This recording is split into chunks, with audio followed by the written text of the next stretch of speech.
Good evening, everybody. Sorry, wasn't paying attention there. I was too busy sorting out which way is he? That way. There we go. I was too busy sorting out this guy's chat over here. My partner in crime, Johnny Guy, will be joining us very, very shortly. So yeah, I'm sorry about that.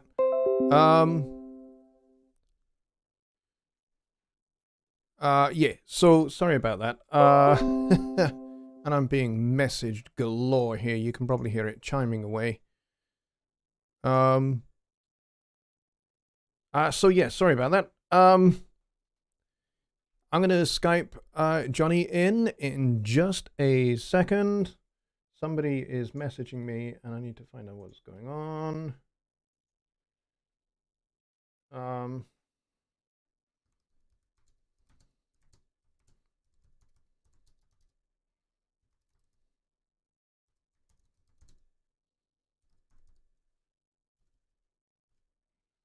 Let me just sort this out. Okay, that's that taken care of. All right, so let's get on with the show. Let's get Johnny in here and we'll get this show on the road. He says he's ready, so here we go.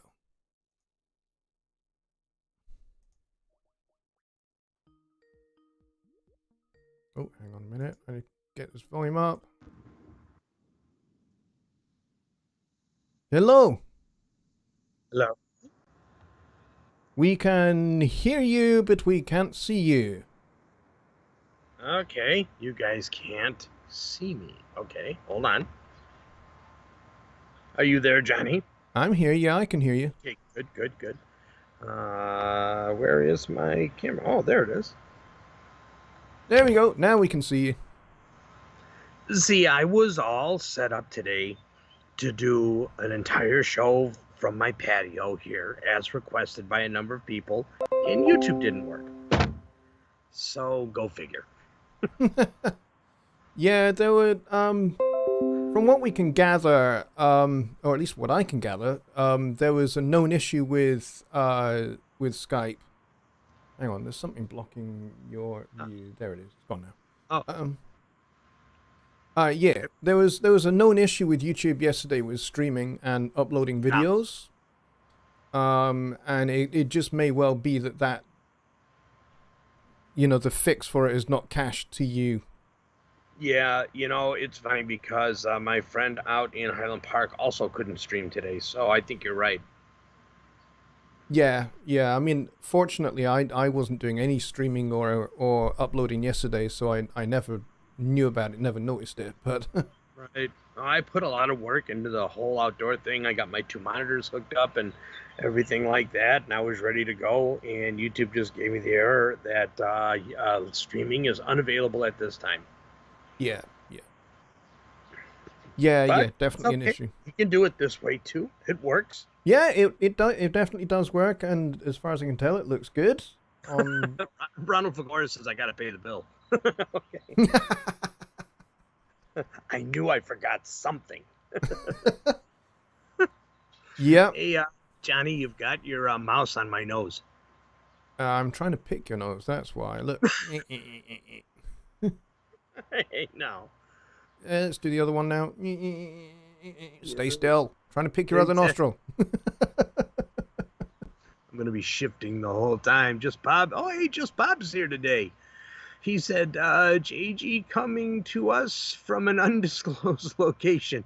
Seems to have left the Batcave. I know. It's right.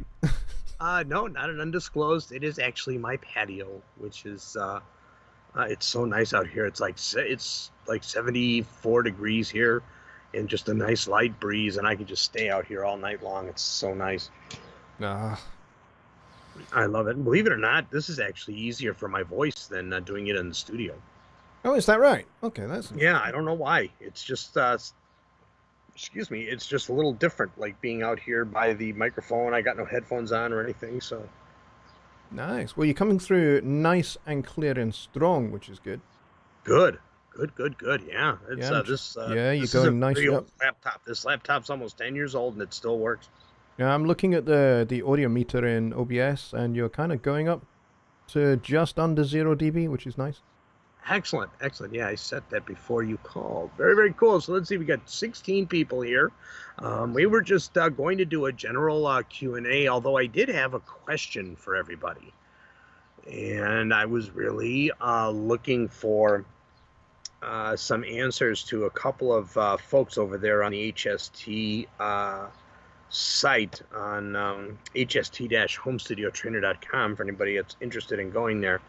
Got bugs all over my keyboard. I was wondering about the folks that are actually using VST instruments and rendering, not rendering, or either using transform to audio or rendering the key switches and the sound variations. I got a great response from yesterday's live stream because we were talking about it and we figured out what the issue was. We don't know if it's by design or if it's something else, but we did figure out that you had to actually activate a key switch if you're changing it from something other than the default. When you actually do a bounce or you do a transform or whatever that is, it actually resets the key switch or the sound variation, and it goes back to the default. But if you actually trigger the new key switch at the very beginning of the MIDI event, then it actually holds. Right. And actually, do you know anything about that? Is that something? Was that by design? That's a good question. I'm not actually sure. I'll have to look into it tomorrow and find out. Right. Yeah, I got a dozen instant messages or private messages and stuff on Facebook and everything, and people that tried my little workaround. I actually had a couple of workarounds, and actually Martin tried it, and he said the workarounds work really good, for that issue. So I'm just kind of interested in anybody else out there who saw yesterday's live stream. Please feel free to ask those questions here. Maybe Johnny can even test it later on. Yeah, I mean, it sounds to me like it would be what you would call unexpected behavior. Oh, okay. All right. I mean, certainly if it's sounds by like design, it. Yeah, if it's by design, it does kind of make sense. But even if you change the sound variation and then update the preset, it still bounces back to the original sound variation, which is the only odd part that we found yesterday. Okay, well, that's interesting to note. It would be worth those that have experienced it making support tickets and give us some exact steps to reproduce it, and then we can see in support if we can reproduce it on our machines, and we've got like 5, 6, 7 machines that we can test it on. So right. Well, it's always good to have a Presonus person available to help us out. So thank you for your efforts, Johnny. Yeah, I mean, if we can all reproduce it, then we can log it internally. Yeah, there we go. Mika says he's been working around it by inserting the key switches other than the default. Yeah, that makes sense. Yeah. Yeah. Yeah.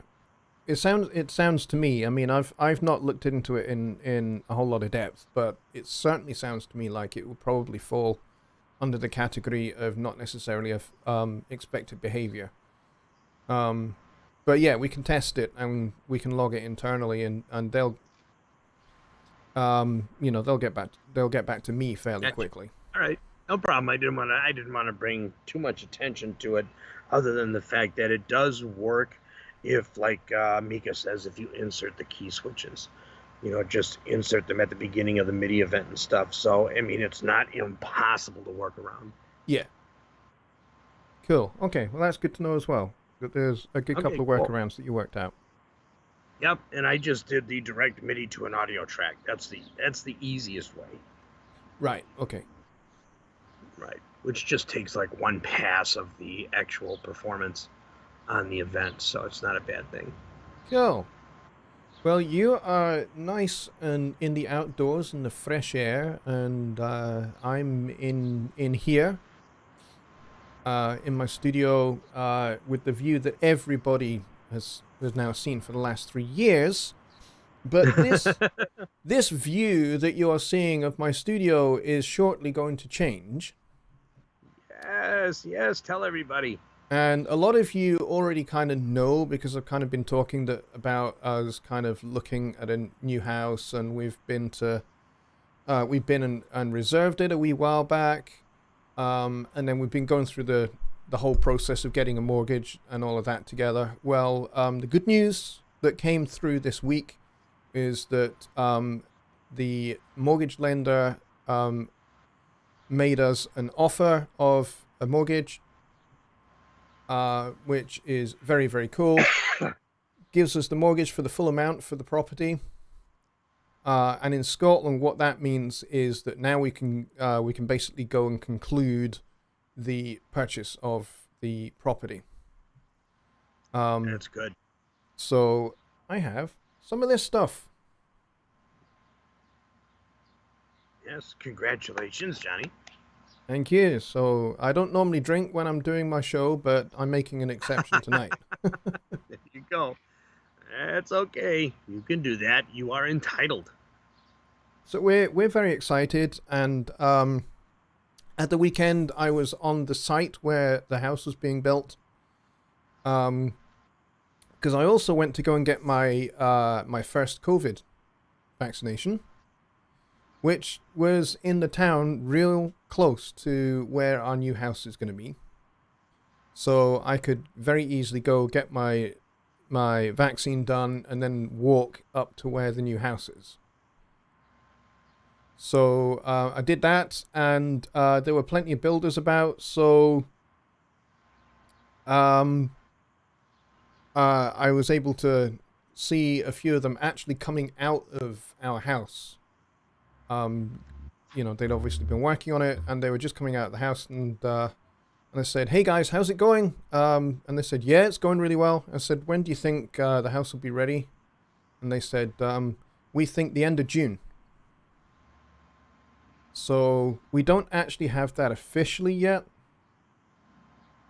But that's what the builders are saying. So, and the builders are probably the people that are going to know the best. So, Excellent. Yeah, it's all really exciting. We can't wait. But you know what moving's like. It's a logistical nightmare. I've got all of this lot to pack down, plus a whole house, and we've got more, our house is overflowing with stuff. So, yeah, it's really exciting. We can't wait to get into the new house. But when we get in and I have my studio set up, we should have even faster internet than what we have now. Ooh. We should... I'm looking at a package at the moment, and I should be able to get 1,000 megs a second. Holy cow. Yep. I got 400. Yeah, I should be able to get 1,000 down and about 250 up. Holy cracker jacks. Which would be That's awesome. a lot of up and down. Yeah, it's like kangaroos in the mating season.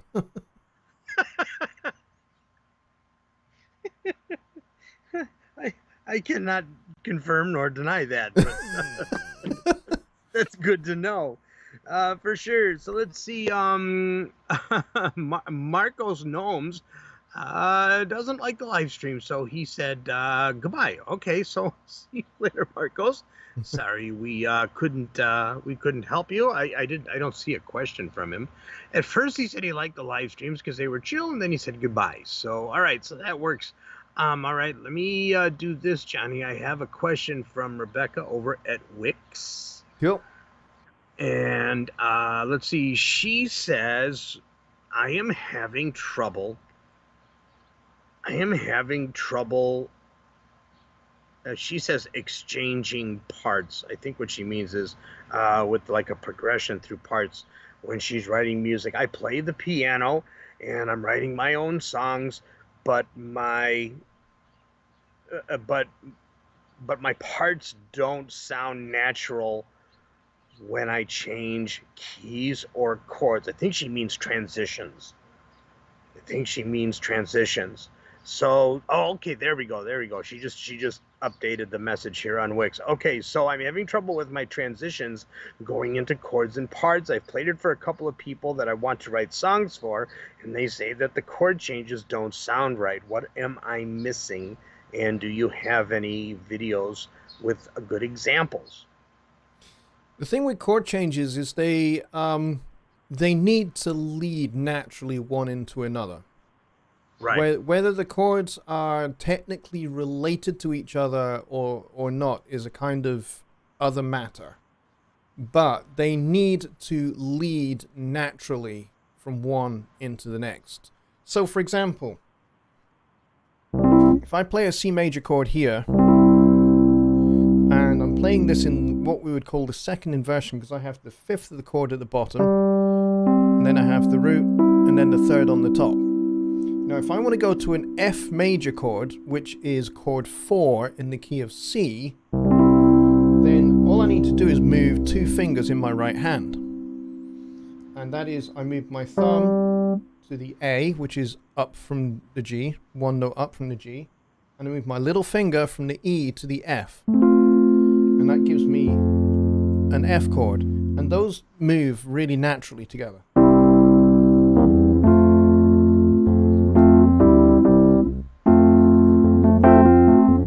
Oh, I see.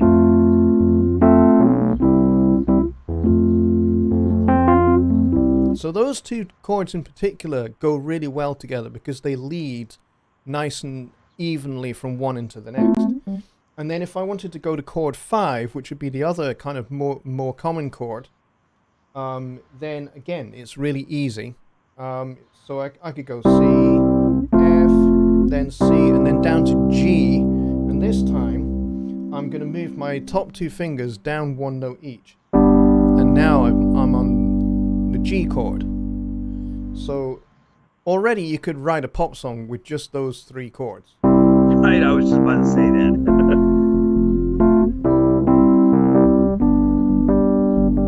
Or I think you've just played a dozen pop songs. Pretty much.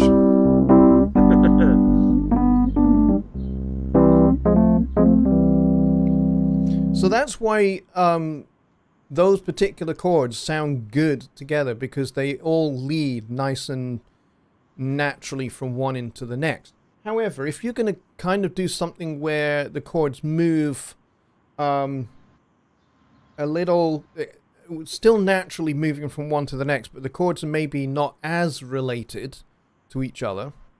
For example, if I was to go C to A flat major,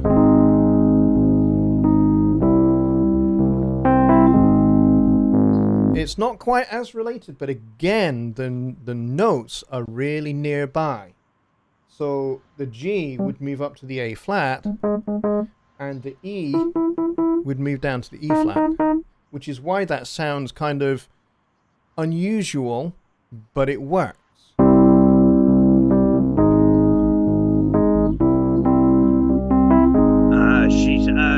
She says, "Oh, I see now.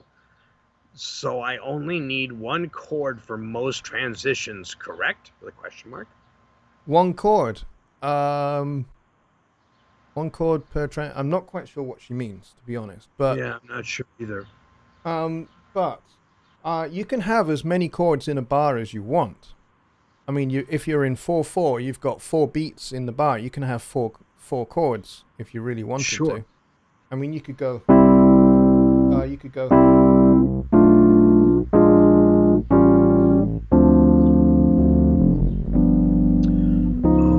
I see.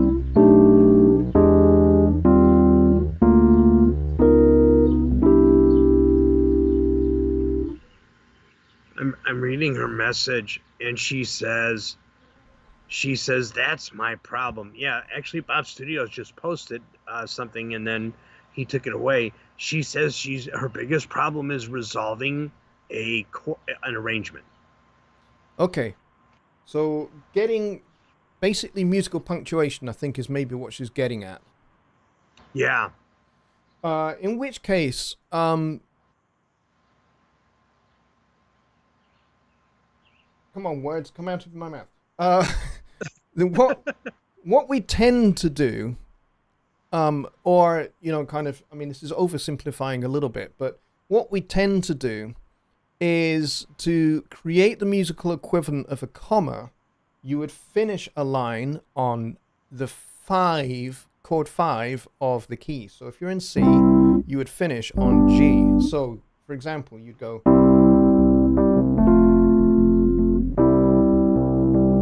there's your comma. You're going to say either the same again or something similar.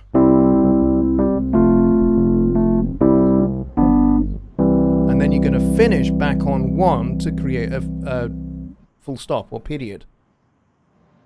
Okay, so comma,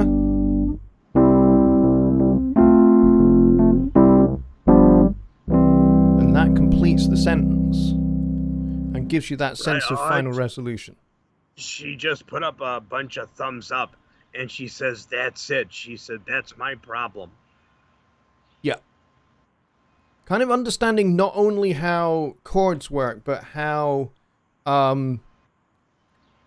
the arrangement makes sense. Kind of like how sentences make sense. So, like I say, a comma, a musical comma, should kind of, or I mean, there's no hard and fast rules about it, but certainly to start with, get used to kind of how these quote unquote rules work, and kind of, to get that comma effect, finish on chord 5, and then work your way back to chord 1 to get that sense of a complete sentence. You can repeat the sentence, but then if you want to go into like a chorus or something, let's say this was your verse.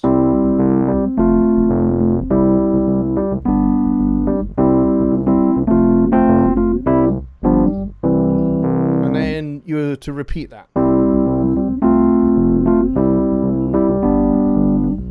Oh, that's got a sweet sound. And then your chorus was maybe...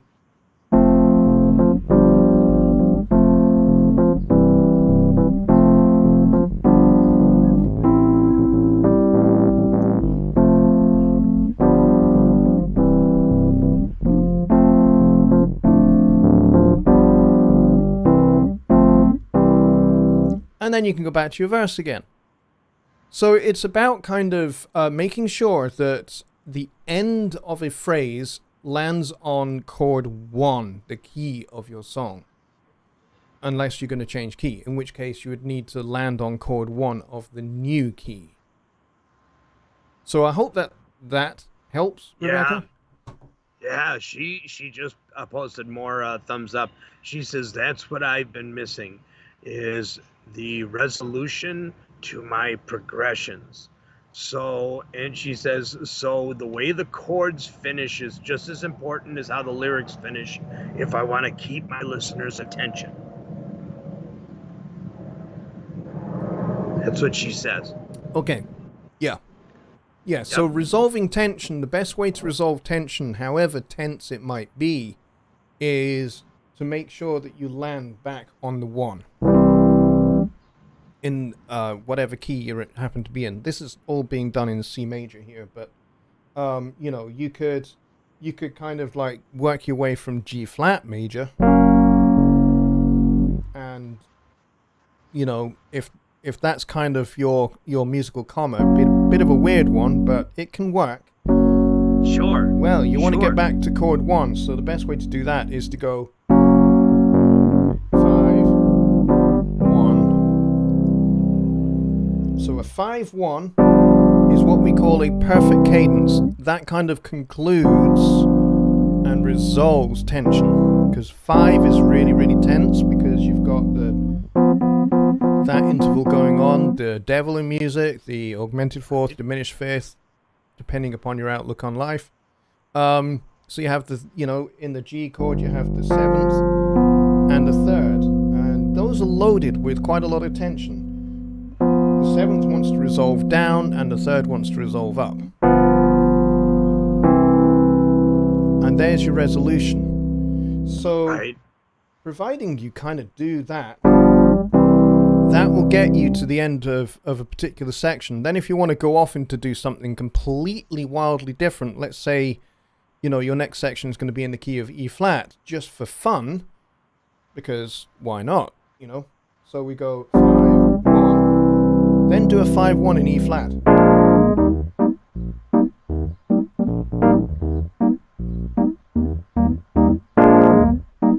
And do something completely different.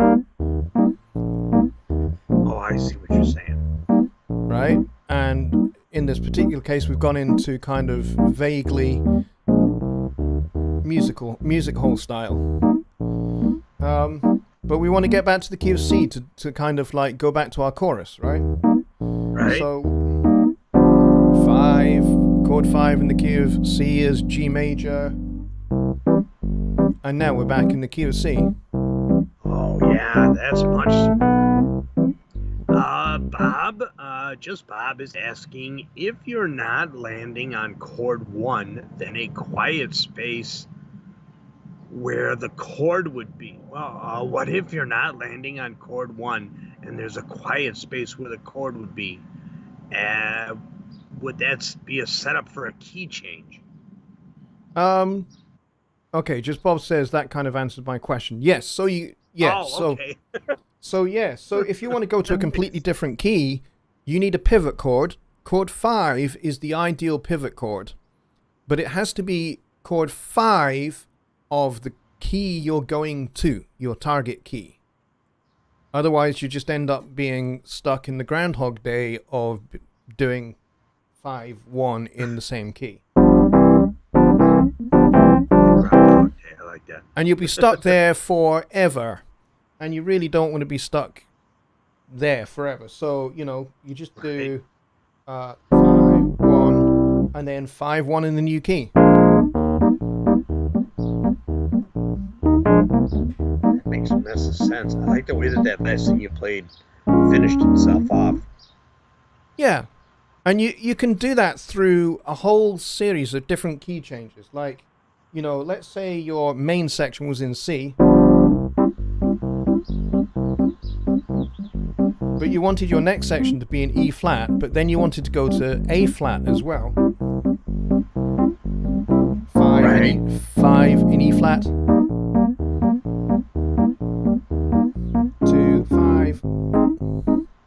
2-5-1 in A flat. 5. And we're back to C major, just like that. Pivot chords are so powerful because they can take you anywhere you want. Yeah, pivot chords. I always forget that name. Yep. Chord plus another note added. Yeah, kind of. Yeah, I'm using not just regular 5, it's a 5-7 chord. You need the 7th to kind of provide the voice leading that's going to make the most kind of secure move to your new key. So 5-7 in E flat would be B flat 7. There's the 7th, and that's going to resolve down to the 3rd of E flat, which is G.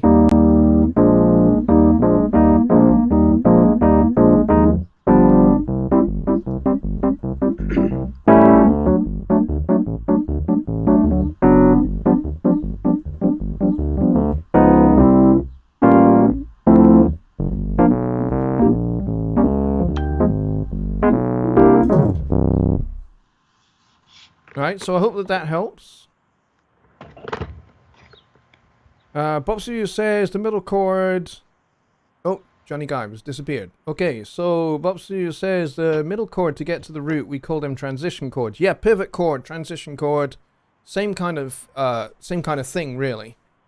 It's maybe you're just using a different nomenclature for the same thing. Right.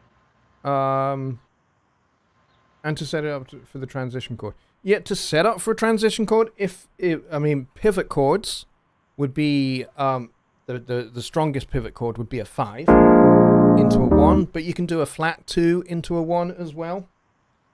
I do those a lot because they are sneakier and they're not quite so glaringly obvious. So I could do, let's say, doing 2-5-1 in G minor, so in G minor. C major would be D minor, G7, C, right?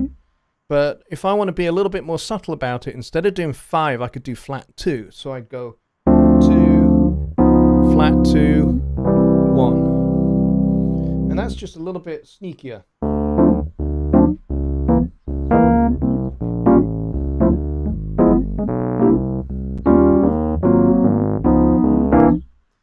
But it provides the same kind of effect as a 5 chord does. It's just a little bit sneakier and a little bit less obvious than just doing a 5. So, you know, I mean, it depends upon the style that you... I mean, that kind of loosely panto style that I was doing earlier.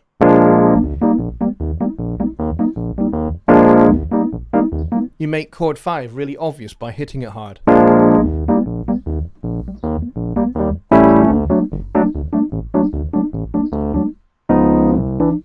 But, you know, you can do flat 2 instead.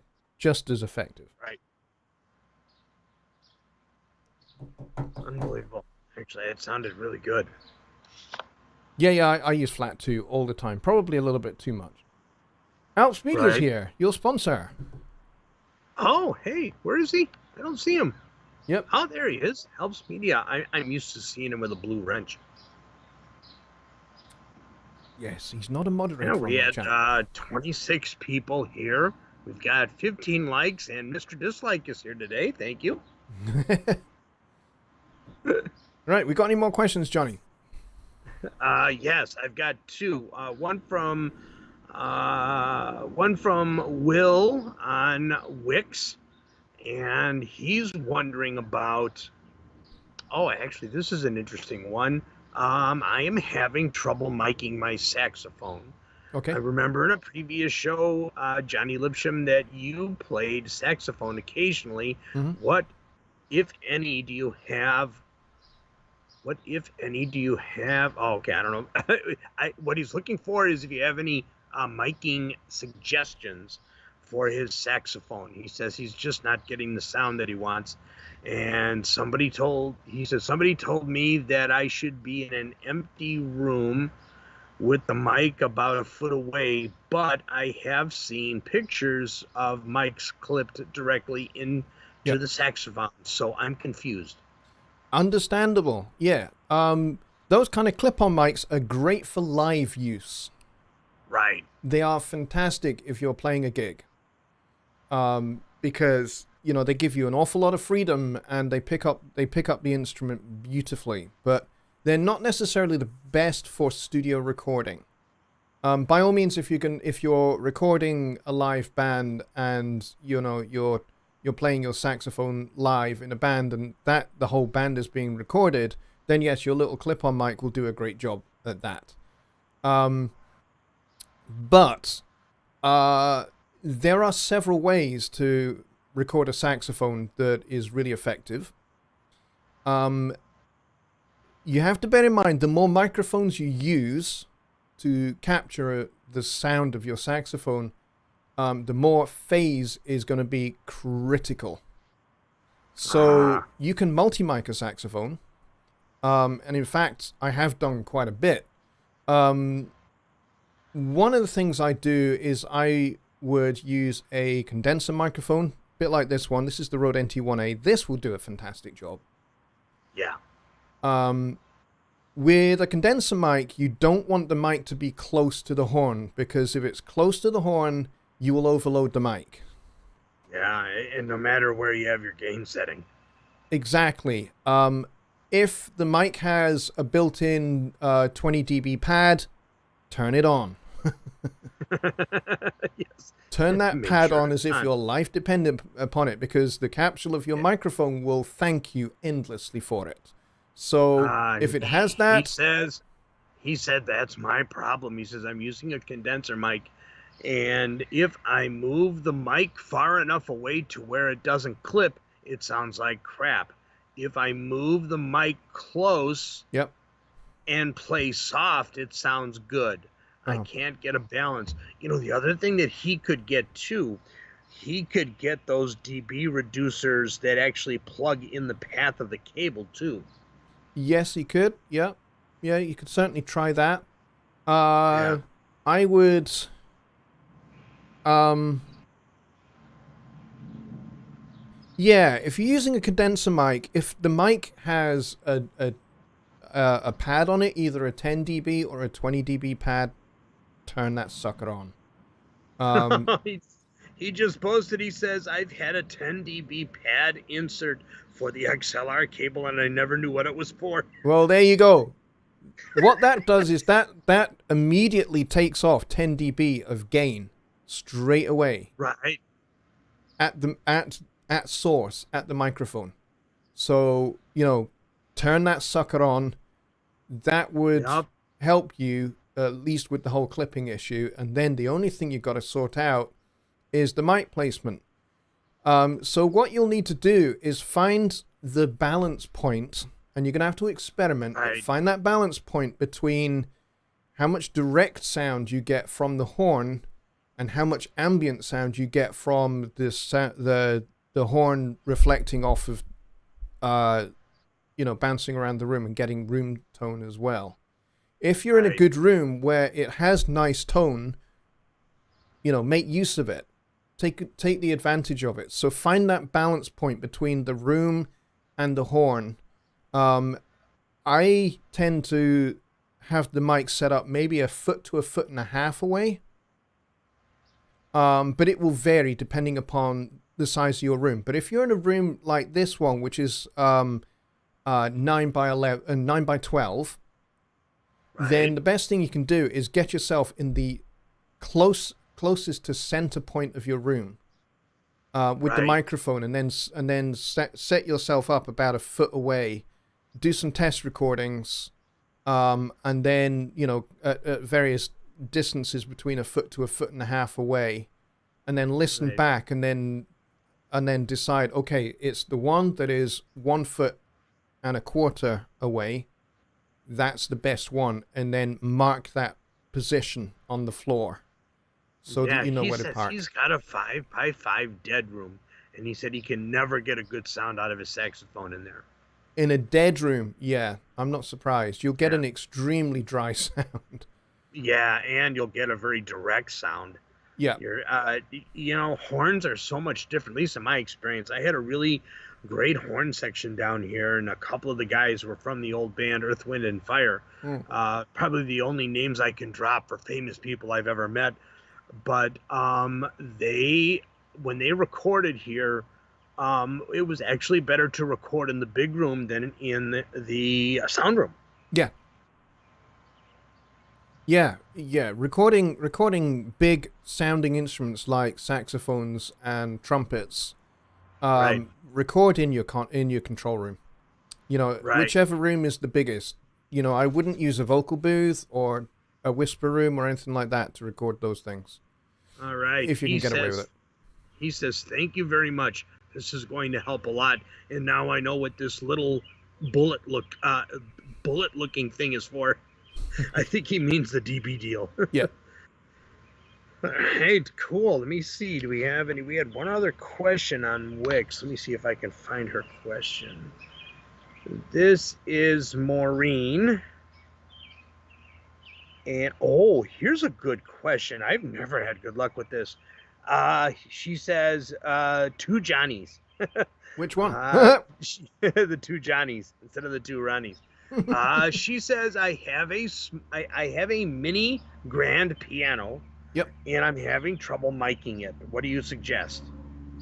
If you want to mic in stereo, get yourself a matched pair of condenser mics. Point 1 over the treble end, 1 over the bass end. Kind of split the difference between the 2 mics. But again, phase is going to be critical.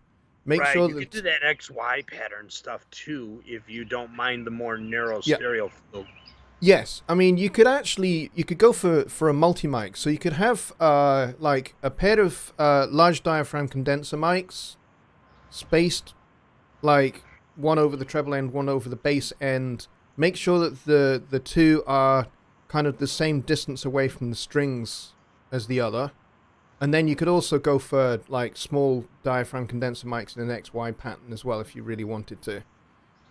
directly over the center of the strings of the piano. And again, make sure the two diaphragms are exactly together so that the sound is hitting the diaphragms at exactly the same time, so you don't get any nasty phase problems. Aha, check this out. I actually have a really old video that I'm going to put in the link here, where me and my friend Dan, we did some with some really inexpensive Presonus mics. We did some mic tests. Yeah. So if anybody is interested, I just put the link in there. It's a very old video using Studio One 2, but I think it will still apply. Yeah, definitely. Yeah, I remember that video. Yeah. Yeah, I would definitely agree. Kind of a stereo matched pair of mics. Yes. Maybe 6 to 12 inches away from the strings, maybe. And I just sent her the link on Wix. Very, very cool. If they record two mics on piano and have phase, how in Studio One do you flip the phase? You'd record That's it. a good question. You'd record it as a stereo track in Studio One. Or two mono tracks. Or two mono tracks. Yep. And then use if necessary, use the phase invert. But if you have the mics correctly positioned, you shouldn't have any phase problems. You just got to make sure that they are, use a tape measure. Make sure that they are exactly the same distance from the strings together. It's the same if you're going to multi-mic an acoustic guitar. One over the 12th to 14th fret and one over the kind of the bridge end of the guitar. Make sure those are exactly the same distance away from the instrument, and you'll capture exactly what you want to capture, but in phase. Very cool. Let's see. I'm looking through Wix here. Wix is busy tonight. Cool. I like it. Yeah, Wix is busy tonight. Let's see. So Paul from Wix is asking. I'm reading the question first because I'm not sure.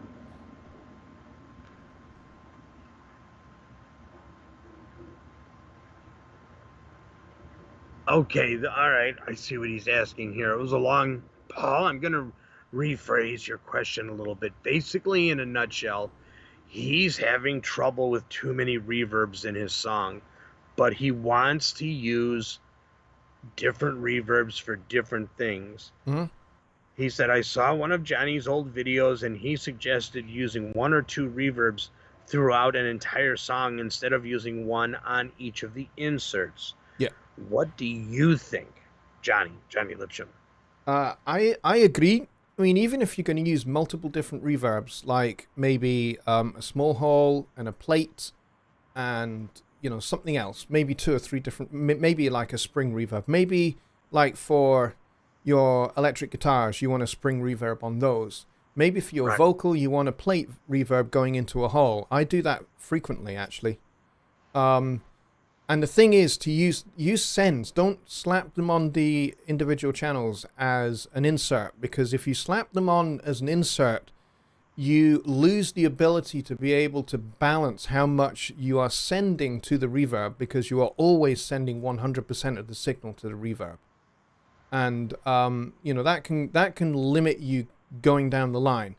Also, the other thing that it can do is it can load up your CPU cores if you've got lots of ambient effects on individual channels going down.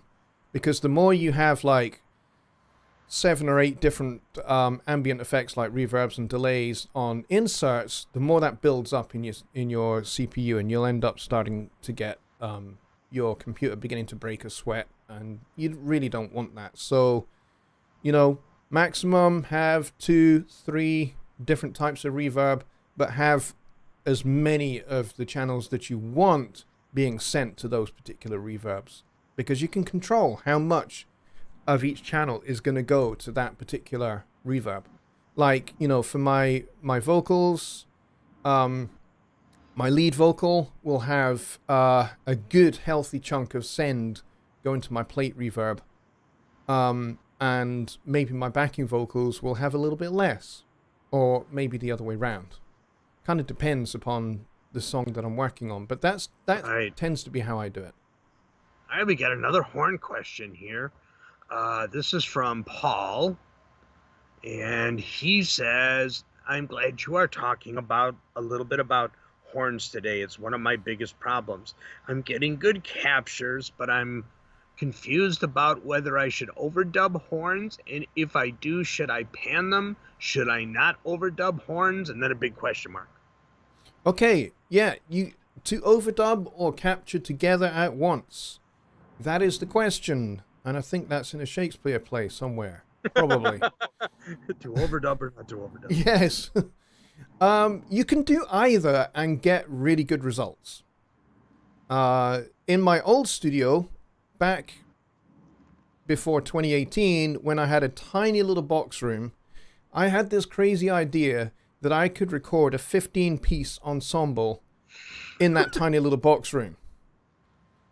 Did that work? It did. And the way I did it was I captured 2 horns at a time and then overdubbed another 2, then overdubbed another 2, and so on until everybody had been captured. So the thing I had to do was everybody had to work to a click and everybody had to read their parts very exactly. Otherwise, everybody's 8th note would be slightly out with each other. And then you get kind of like, if you want everybody to go dun dun, you'll get it going good-a-ga-dunk, good-a-ga-dunk. So you have to have everybody playing exactly the parts that you want them to play, and very, specifically to a click or to kind of a drum loop or something like that. Whereas if you're recording them together live, you don't need to do that. They just need to be a well-drilled horn section that know how to play together. But both can work. Now, as to panning, what I tend to do, if I've got a fairly standard horn section, 2 trumpets, trombone, alto sax, tenor sax, maybe baritone sax as well, the baritone sax will be up the middle. The 2 trumpets will be slightly adjacent of center, either side, so one a little bit left, one a little bit right, and then I will pan out the 2 saxes quite far left and right, and then the trombone will also be kind of more or less center as well. And the reason being is the baritone sax tends to bring up the low end, and particularly in a soul kind of funk kind of setting, kind of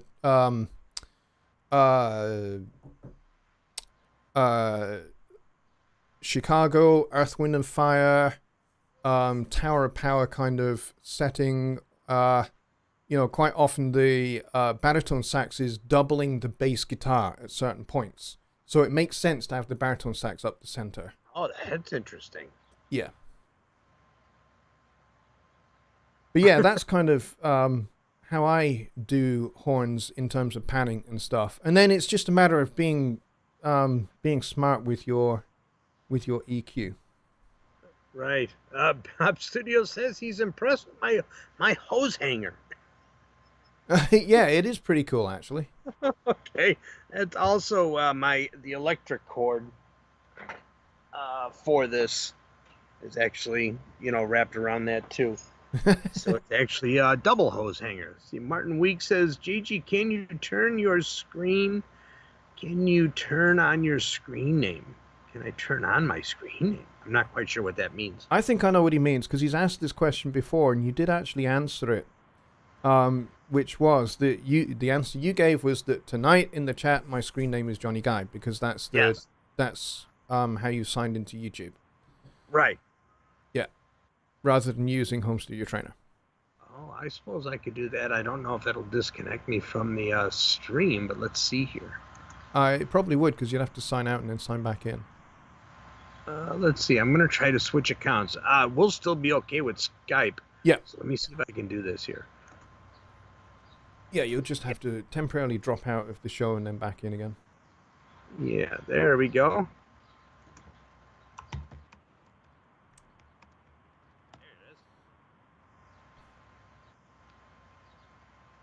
JG, we cannot send you a question. Yes, you can. Yeah, you can. Yeah. Instead of typing at Home Studio Trainer, type at Jonny Guy. But Actually, I just changed it to Home Studio Trainer. yeah, I see that now. Yeah. So we're good. So yeah, so they can type at Home Studio Trainer if they want. But they could also type it to you too, and either way I'll see it. Yeah, exactly. So it actually works pretty good. Let's see here. Let's see. We got that one. We got that one. We got that one. There's like, believe it or not, there's almost 15 people here from Wix. Awesome. In the Wix chat. That's cool. You know, I noticed that we get more from Wix on Songwriting Simplified than on the regular show. Well, because most of those people have emailed me directly too, so. Cool. Okay. That actually makes sense. Let's see. Okay, Marcus from Wix is curious about, let me see. Oh, what is the red keyboard to your right? It looks like one of my old Triton keyboards. This one here, this is the Clavier Nord Stage 88 Revision B. Okay. Released into the UK in 2006. And this was number 3 in the UK, this unit. Oh, Third no one. Kidding. Yep. Very good. Oh, he says, oh, I see. He says it looks like my old Triton.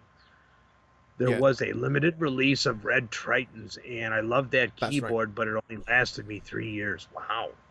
Yeah, I remember that limited edition of the Triton. Yep. No, Yeah, this is Clavier. This is Clavier Nord. He says thank you. Okay, cool. All right, I think that is about it. And oh, wait a minute, Rebecca is typing something. Rebecca is typing. She's typing and she's typing, and it pops up, and she says, "Jonny, thank you for your knowledge. I really do appreciate it.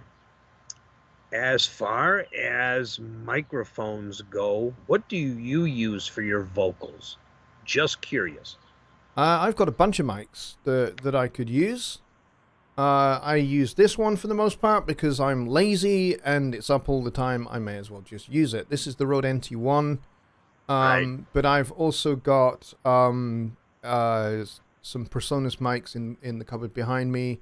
And I've got a Behringer B1. I've got a red mic. And I've got an Audio-Technica AT2020. I want to get my hands on a Roswell Mini K47. That's my next kind of mic purchase. And just so you know, Jonny, 2 donations for today came in on PayPal. One for $10, one for $15. Awesome. That's nice. Thank you, Marcus and Rebecca. Yay. And just Very Bob cool. says, chat plus Wix equals 38. Watching a new record. Yes. That is a new record for this channel. Yep. Yeah. Oh, that's very cool. I actually like doing Songwriting Simplified this way. Yeah, it's pretty cool. Pretty cool. Yeah, if you have, I know I got to go straight to work after this today, but maybe tomorrow we can chat about maybe doing something more permanent like this on Wednesdays. I mean, if you'd be up for it. I know you work just before this. Yeah, I mean, well, it's not just before because I finish at 6 p.m. my time. Right. Gotcha. Yeah, so I've got like 6 hours before showtime. Oh, okay. So that's not too bad. That's right, because I know it's late there. It's midnight there now? Yeah, it's nearly 1 a.m. now, so we've got about 5 wow. minutes to go. 5 minutes of Right. showtime left. Yeah. Oh my gosh, is it really that late? Mm-hmm. Excellent. It went by fast. Yeah, it works pretty well this way. Yeah, I know that when we actually get where the time actually surprises me, it's been a very in-depth show. Okay, Rebecca just says, thank you guys for shows like this. It really helps musicians that are having trouble in certain areas, and it's not just all about tech talk. You guys should consider doing more miking, recording, and tracking shows like this for various instruments. Thank you again. And did you get my donation? Yes, we did, Rebecca. Thank you very, very much. Very cool. Thank you. That's Very good. great, Rebecca. Thank you for that, and some good Yeah. suggestions there as well.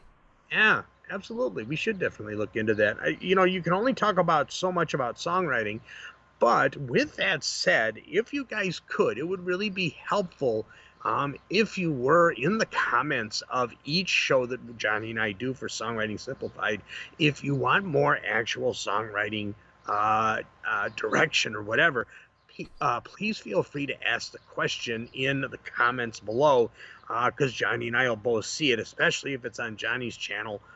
He'll actually be able to get the notifications and stuff for some of these questions. We would be happy to do the shows about whatever you guys want, but we are kind of in need of some subjects now because we've pretty much covered everything. So if you guys have any suggestions, let us know, because these are my favorite shows because they're a little bit wider audience. Some people don't like it, especially the people that are into the really in-depth Studio One stuff, but we've got a pretty good following here. Yeah, we got about 39 people, almost 40 people here between Wix and this here. Oh, Rebecca said, do you have a site that I can sign up for, Johnny? And that, Johnny. Yep. Down at the bottom of the page, down the bottom of the screen there, you should be able to see my web address. If you go to that web address, let me just bring it up and I will share my screen. Hang on just a second.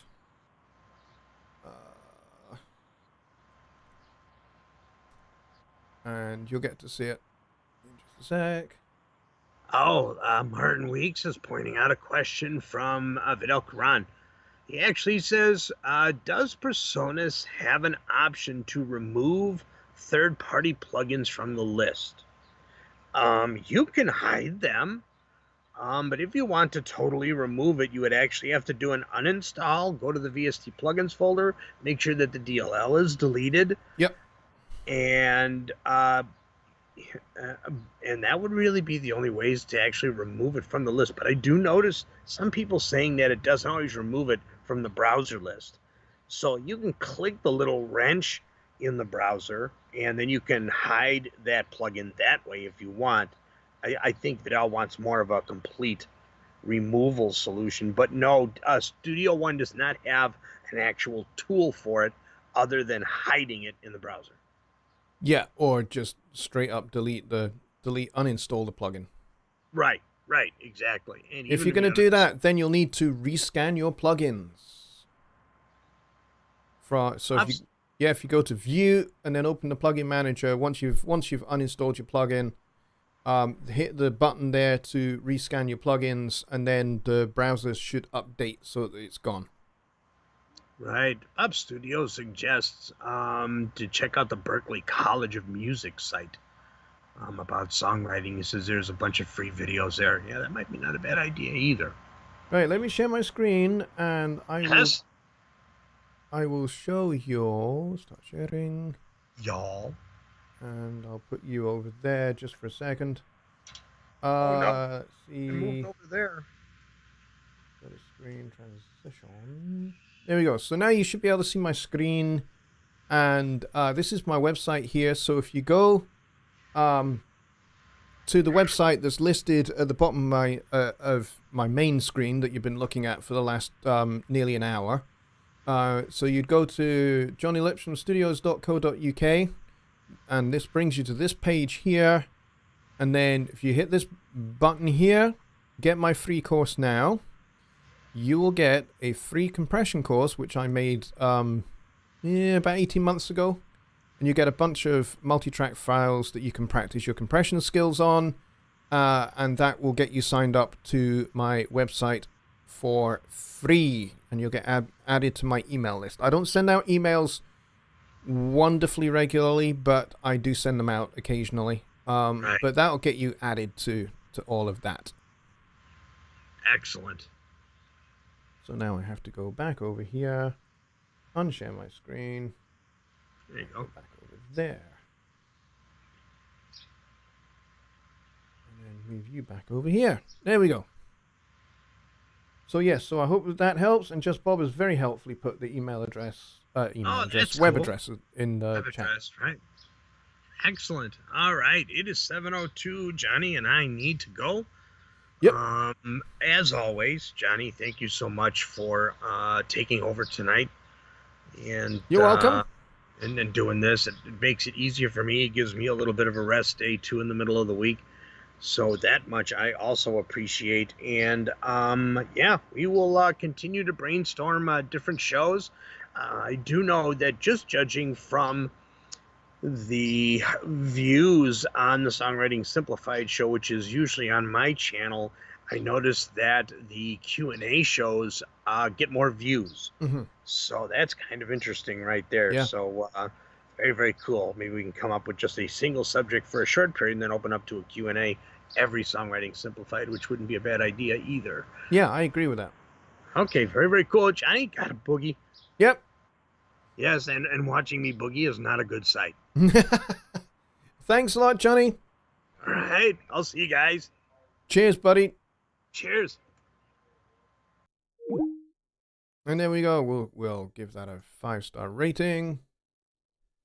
And there we go, folks. I hope you found tonight's show helpful, useful, answered some of your questions, even if you didn't ask them and they were just kind of questions that you had at the back of your mind. I hope you found what we talked about helpful and useful, particularly when it came to miking up saxophones and pianos and those kind of things. Let us know if you have a particular burning issue, I don't mean burning issue because that sounds painful, but if you have a particular burning question or a topic that you would like us to cover in Songwriting Simplified, maybe you'd like to look at harmony in a little bit more detail. Maybe you'd like to look at different time signatures, different rhythms, different tempos, changing mood in a song, anything like that. If you've got a particular subject that you guys would like to see, then drop Johnny an email. You know how to email him, or drop me an email. And you can do that by going to johnny@johnnylipshamstudios.co.uk. Drop me an email there, put Songwriting Simplified as the subject of your email, and then tell us what you're interested in. And hopefully we can build a little list. He says, punching the microphone. Hopefully we can build a little list of subjects, and then we can just go through them week by week and do like maybe 15-20 minutes on a subject and then devote the rest of the time to your questions.